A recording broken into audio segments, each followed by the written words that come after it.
नमस्कार दोस्तों, मैं राहुल कुमार आपका मेरे YouTube चैनल में स्वागत। दोस्तों आज मैं 2 सवाल के साथ आया हूँ। दोस्तों मेरा सवाल पहला सवाल है 1 एम्पीयर में कितना वाट होता है?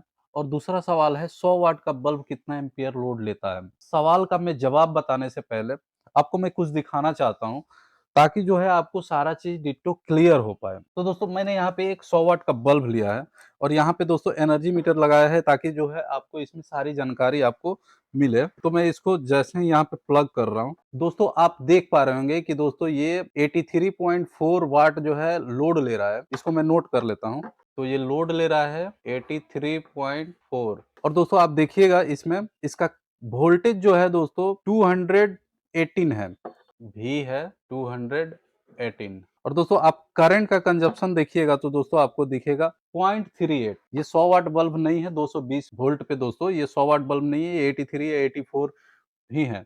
और करंट का कंजप्शन है यानी कि I जो है हमारा 0.38। तो दोस्तों ये डाटा हम लोग को मिल गया, ये अप्रोक्स 100 वाट जो है बल्ब है हमारा। तो ये हमारा डाटा मिल गया है। अब दोस्तों हम बात करते हैं इसके बारे में। तो दोस्तों मैंने एक डाटा लेने के लिए दोस्तों ये सारा चीज़ मैंने आपको दिखाया कि एक डाटा आपको यहाँ पे डिस्प्ले हो। तो ये डाटा जो है आपको कहाँ से निकल के आया है? दोस्तों पावर का फ़ॉर्मूला है P इक्वल्स टू V और I। V जो है आपका वोल्टेज होता है और I जो है आपका करंट होता है। और एक और फ़ॉर्मूला है P equals to I square R, यानी कि R जो है हमारा रेजिस्टेंस होता है। दोस्तों अगर आप फिजिक्स में थोड़ा-सा भी इलेक्ट्रिसिटी के बारे में पढ़े होंगे तो दोस्तों आपको ये चीज़ आपको पता होगा, वोल्टेज, करंट और रेजिस्टेंस। और इसके साथ ही दोस्तों एक और फ़ॉर्मूला होता है V square divided by R। तो दोस्तों ये पहला फ़ॉर्मूला, ये दूसरा फ़ॉर्मूला और ये तीसरा फ़ॉर्मूला, तीनों ही फ़ॉर्मूला दोस्तों एक ही हैं और इसी फ़ॉर्मूला के आधार पे दोस्तों आपको ये डाटा मिलेगा। तो पहला फ़ॉर्मूला जो है हमारा ये वाला, हम यहाँ पे नोट करते हैं, इसको हम थोड़ा-सा इरेज़ करते हैं। तो दोस्तों P हमारा 83.4 है, लेकिन हम लोग का वोल्टेज जो है P निकालने के लिए हम लोग का वोल्टेज जो है 218 और हमारा करंट जो है 0.38 है। अब इसका जो है आप मल्टीप्लिकेशन कीजिएगा तो अराउंड जो है आपका 84 के अराउंड ही दोस्तों आपको ये मिलेगा। तो दोस्तों ये चीज़ जो है आपका पावर निकालने का एक फ़ॉर्मूला हो गया। मैंने बता दिया कि पावर निकालने का एक फ़ॉर्मूला हो गया।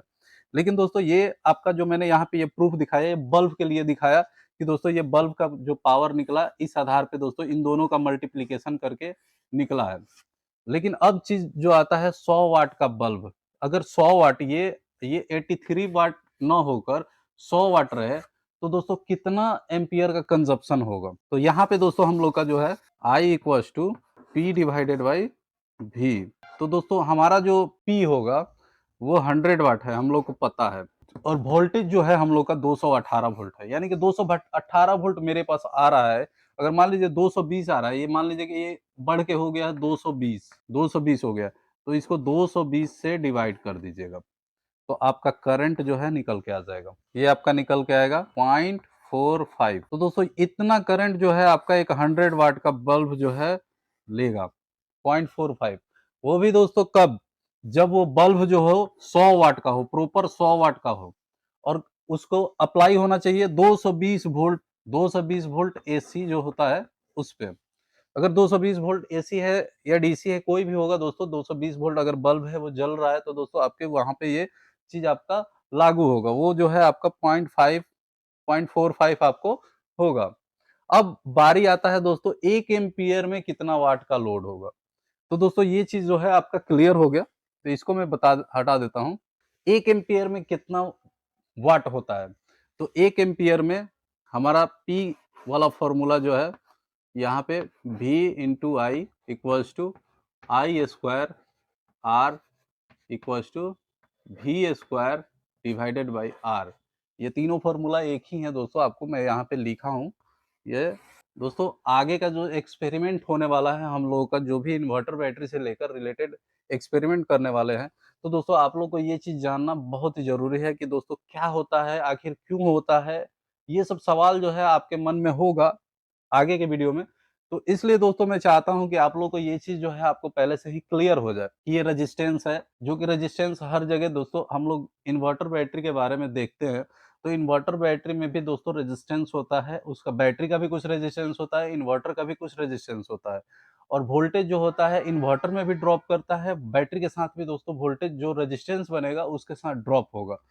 तो ये चीज़ दोस्तों आपको दिक्कत ना हो, इसलिए दोस्तों मैं कुछ छोटा-छोटा सवाल ऐसे ही दोस्तों मैं लेकर आते रहूँगा और आपको इस बोर्ड के माध्यम से चाहूँगा कि आप लोगों को क्लियर हो जाए। तो ये चीज़ दोस्तों आपको क्लियर होगा, ये P equals to VI, voltage voltage गुणे करंट, ये आपको जो है ये फ़ॉर्मूला हो गया एक यहाँ पे, और ये P का फ़ॉर्मूला हो गया I स्क्वायर R, और ये V square divided by R। अब आप सोचेंगे कि ये फ़ॉर्मूला एक ही में कैसे लिख दिया, ये तीनों एक ही अलग-अलग हैं। तो इसको मैं थोड़ा-सा अभी आपको मैं प्रूफ कर देता हूँ, इसको बाद में मैं बता दूँगा। इसको प्रूफ में कर देता हूँ, तो ये आपका P equals to V, I का फ़ॉर्मूला क्या होता है? I is equal to V divided by R। ये आप देखिएगा, आपको अगर थोड़ा-सा भी आपको याद होगा, अगर 12 में फिज़िक्स वगैरह, मैथ में फिज़िक्स वगैरह पढ़े होंगे तो दोस्तों आपको ये याद होगा। I equals to V divided by R होता है। तो गुणे V डिवाइडेड बाय R लिखिएगा। तो यहाँ पे आपका हो जाएगा V square divided by R। तो दोस्तों ये वाला जो है आपका फ़ॉर्मूला यहाँ पे आपका निकल गया। अब I स्क्वायर R में कैसे कर दिया? तो I स्क्वायर R के लिए हम लोग देखते हैं P equals to V into I। तो अब हम लोग यहाँ पे V को तोड़ देंगे। तो यहाँ पे V को हम लोग लिखते हैं V equals to I into R। तो यहाँ पे I R और I, ये यहाँ पे तीनों गुणे में है, तो यहाँ पे हो जाएगा आपका I स्क्वायर R। तो दोस्तों ये फ़ॉर्मूला भी आपको मैंने इसके माध्यम से सारा चीज़ दोस्तों आपको दिखा दिया। ये फ़ॉर्मूला जो है आपको हर जगह अलग-अलग फ़ॉर्मूला जो है आपको यूज़ करना होता है। तो इसलिए जो है आपको हर जगह अलग-अलग चीज़ मिलेगा। जहाँ पे रेजिस्टेंस रेजिस्टेंस बनेगा, वहाँ पे दोस्तों ये वाला आपका वैलिड हो जाएगा। जहाँ पे करंट और रेजिस्टेंस रहेगा वहाँ पे ये चला जाएगा।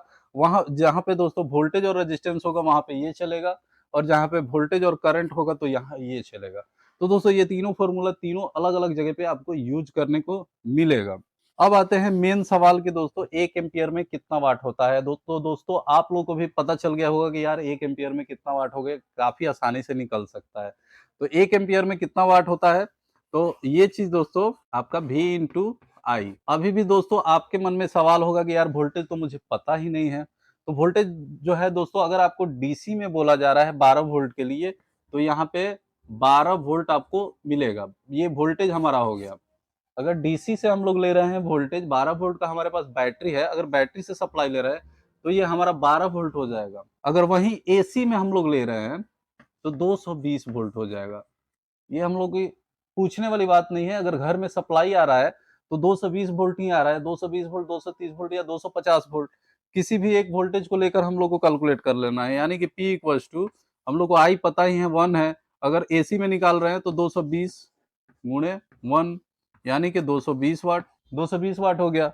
अगर डीसी में हम 12 वोल्ट सेगमेंट में अगर कुछ यूज कर रहे हैं, तो हमको I पता ही है, 12 वोल्टेज जो है हम लोग को ये भी पता है, गुणे 1, यानी कि 12 वाट।